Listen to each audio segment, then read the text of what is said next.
I get lots of comments and questions about EV charging, which is the focus of this channel. And rather than having to sit through long, boring explanations, sometimes very technical, sometimes people just want a really simple and quick answer. So this is a very quick Q&A session, and this will just look at the key questions I'm being asked regarding charging. So first one, it deals with the Tesla V4s. These are the brand new chargers from Tesla for the superchargers, and these are rated at 250 kilowatts. And a number of people have asked me, why 250 kilowatts? Ionity, Fastned, GridServe, they're all fitting 350s.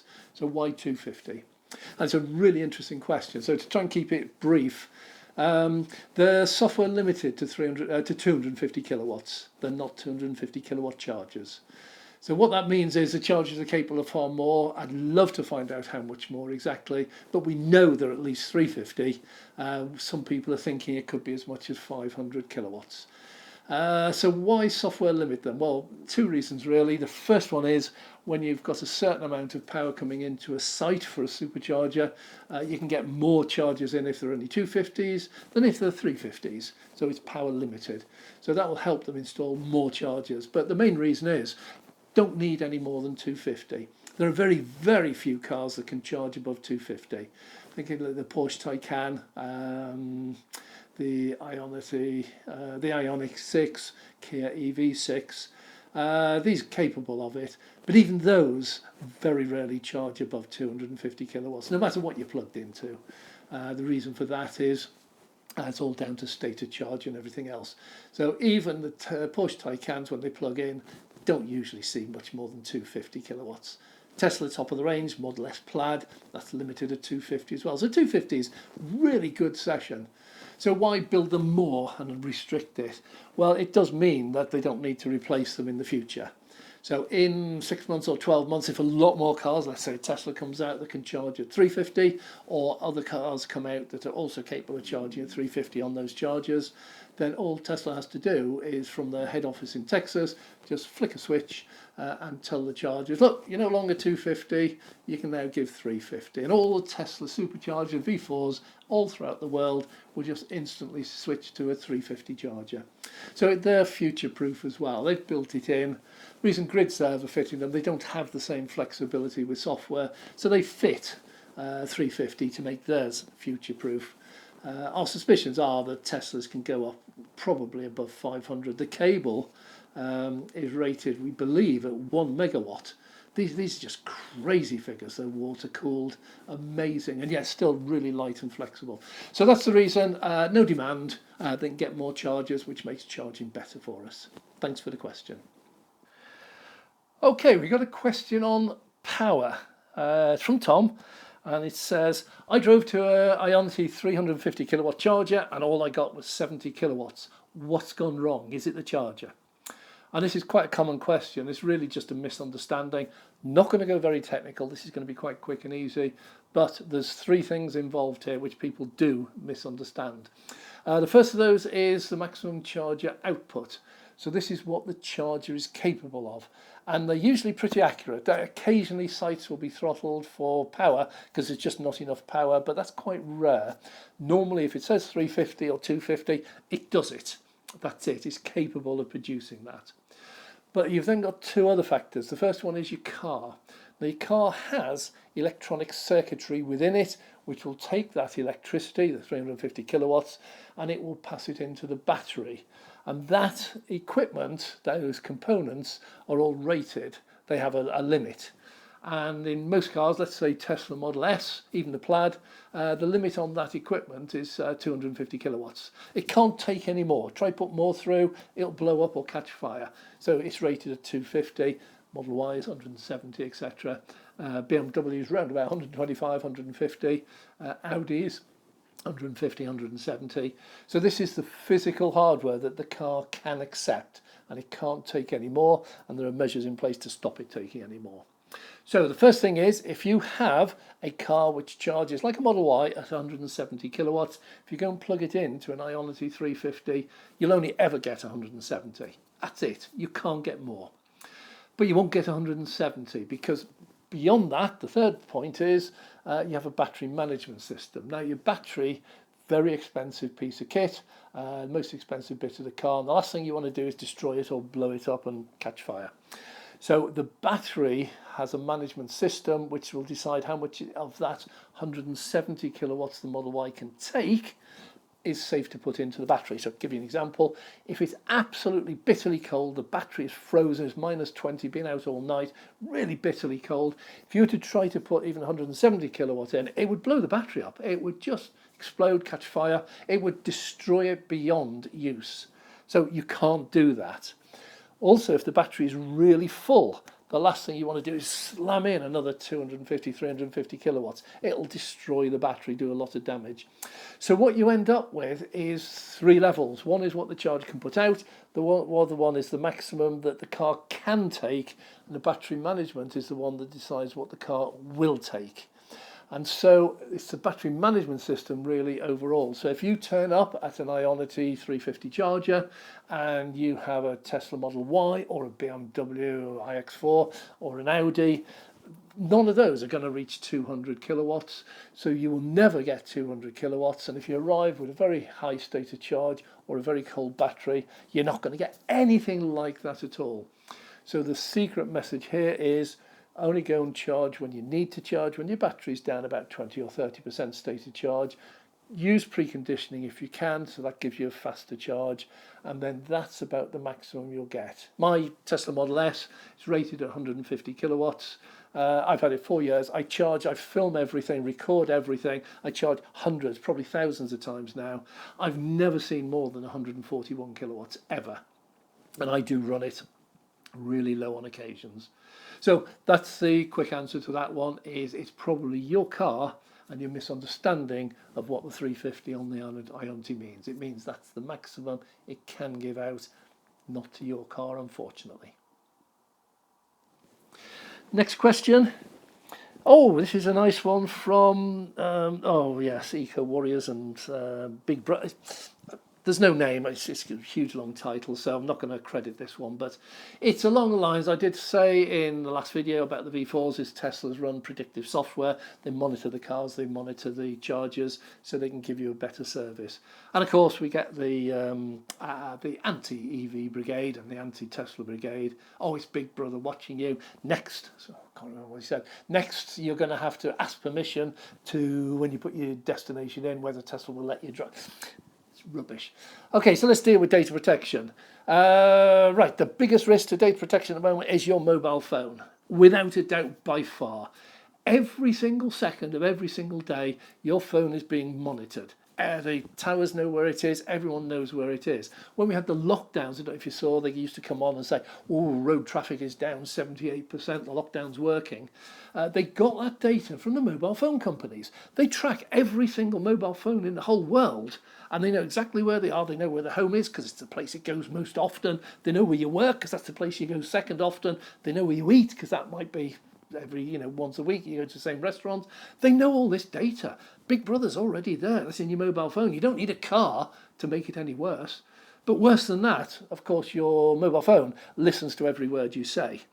Every mobile phone now, every smartphone, has an assistant built into it. It's Siri, it's Alexa, it's OK Google. There's a myriad of them. And these, when you say, Alexa, what's the weather? It will look at the weather and it will read out to you, hello Dave, the weather today is whatever. That means that your phone is all the time listening to every word you say, but only reacting when you say Alexa or Siri or OK Google. So every single word you say is being monitored, maybe recorded, I don't know. So when you go to bed, put your phone on your bedside cabinet, guess what? It's recording everything you say and do. And you worry about what's happening in your car. Yeah, ludicrous. The answer is Tesla will monitor your car so it can help improve the car. It's far less invasive than mobile phones, and it certainly can't monitor what I do in the bedroom or say in the bedroom. I don't think. I don't know this, I don't think it even records what conversations go on in the car or what's happening. I don't know. But if it did, big deal. So there's no big brother. Your data's very safe with Tesla. Tesla are totally aware that if they have anyone hacking into them or ransomware or whatever into their cars, that's pretty much the end of the company. It's serious. So Tesla go to great measures to try and make sure that your car can never be hacked. So the data stays with Tesla, and what Tesla do with it, no idea. It's up to them. What do O2 and Vodafone do with your data? I don't know. I suspect they're going to sell it. I don't know. Anyway, it's not a worry to me. So worry about your mobile phone. Cars are okay. Right, got another question here about which is the best charger, which is the fastest. There isn't one. What I found really amazing, and every time I go out charging, I'm always recording and noting down everything that happens. And what I'm finding is there is no such thing as a best charger. If I go to a 350 kilowatt charger with my car, which can only charge at 150, I'll never get 150. I can get 140, that's it. If I go to a 100 kilowatt charger, I'll often get 100 because it's within, my car can accept more. It'll take everything that the charger gives me. But when I go, there's some sites I can go to, and there's 3 or 4 charger networks there. So Banbury, for example, there's an Osprey and there's a Tesla supercharger. They're right next door. They're 20 feet apart. So I can go to one, plug in, take all the readings, go to the next one, plug in, take the readings. A mile down the road, there's an Instavolt one. I can go there, plug in, take the readings, and within, all with the same state of charge, same day, same weather, same temperature, everything's the same. I can get readings, and I've done a video on this which gives all the results. And the results are, on this one occasion, I went there with a 75% state of charge, just for charging, to see what I could get. And one of them gave 33 kilowatts, one gave 34, one gave 37. That was it. There's no difference. It's negligible, the difference between them. Your car is usually the biggest thing that will slow down the rate that you take. If you have a 100 kilowatt charger, it'll normally give 100 kilowatts. If your car can take it, at that time, don't forget it first of all has to have a charging maximum speed above 100 kilowatts, and secondly the battery temperature, state of charge and everything has to allow more than 100. But given all those things, if you go to a 50 kilowatt, you normally get 48, 49, 50 kilowatts. Go to 100, you'll normally get 90, 95, 98 kilowatts out of it. Go to 150, normally get up to about 130, 140 out of it. And very, very few cars go up above that. So there are no fast chargers, they're all the same. So what you want is reliability and price. If you can go to a GridServe and get 150 kilowatts out of it on my car, or go to an Osprey and to a 150 kilowatt charge and get 150 kilowatt out of that, if one's 79p and one's 69p, I'll go to the 69p one. If there's a Tesla one and it's 49p, I'll go to the Tesla one. There's no difference in charging speed. So, mythical. They're all the same. So the next question I get is, why do the manufacturers always quote charging speeds or times between 20 and 80%? Surely you can charge your battery to 100 and run it down to 0. That's what batteries do. And it's a very good question. Again, it comes down to understanding. Yes, every battery can be charged up to 100%. Every battery can be discharged down to 0%. That's a simple fact. However, if you charge to 100%, the last little bit of the charging cycle, maybe the last 5%, is actually forcing the power in, the electricity, electrons, whatever it is, into the battery, and it damages it. Same on your mobile phone, same on your laptop, same on your tablet. If you charge to 100%, it does a little tiny bit of damage. Not enough to destroy the battery, it doesn't do any real harm, it just does a little bit. Same if you run it right the way down to 0, drain it down to 0, it does the last little bit, it does a little bit of damage.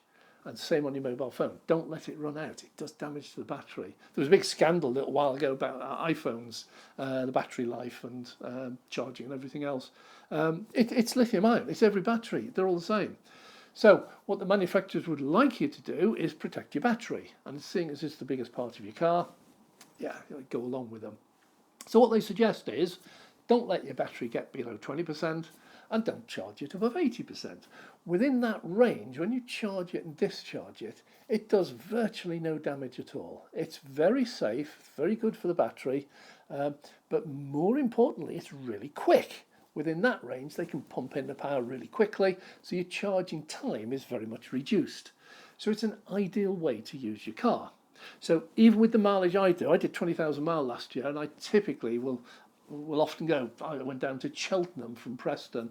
That's 160 miles or something. Did some work there, then drove back. I charge all the time and travel all the time. I never charge my car to 100%. Never have done. Never will do.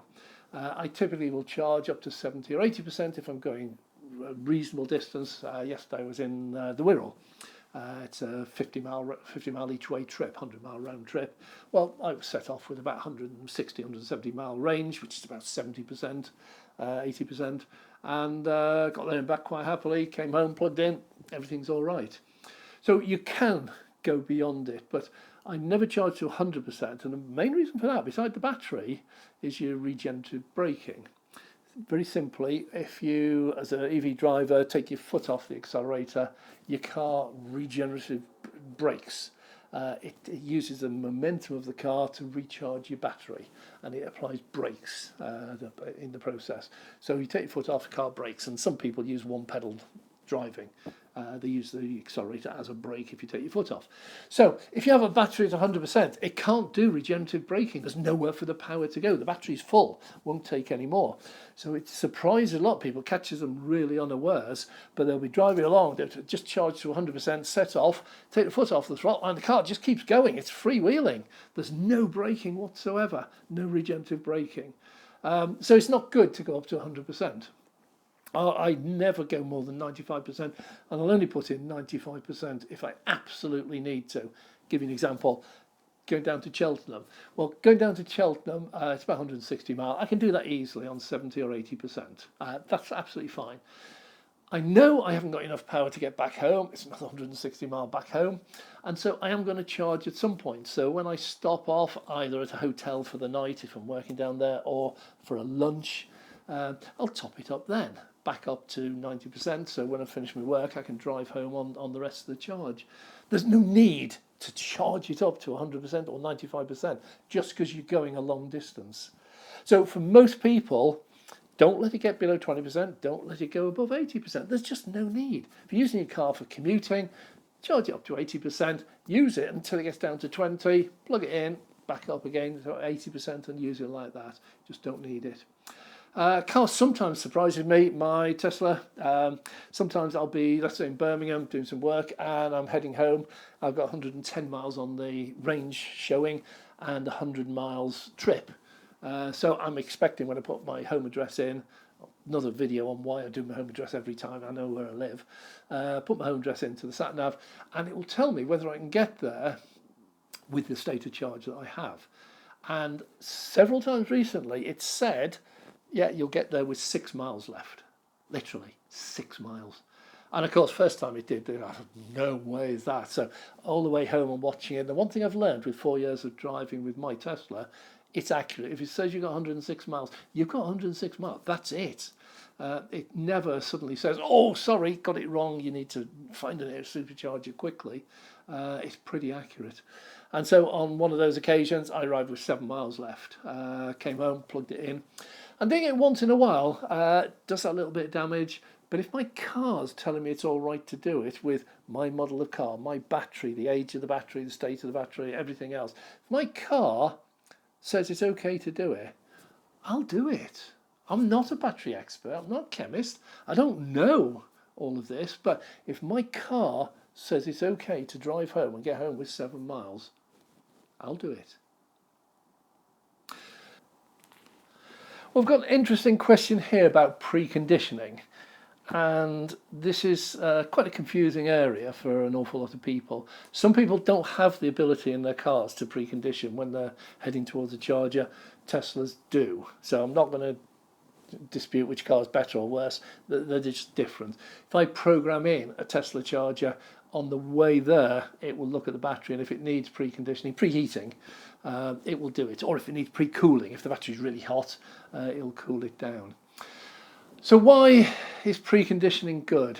Well, the first reason it's good for your battery. If your battery is at the absolute ideal temperature for receiving a charge, it will do less damage if you charge it.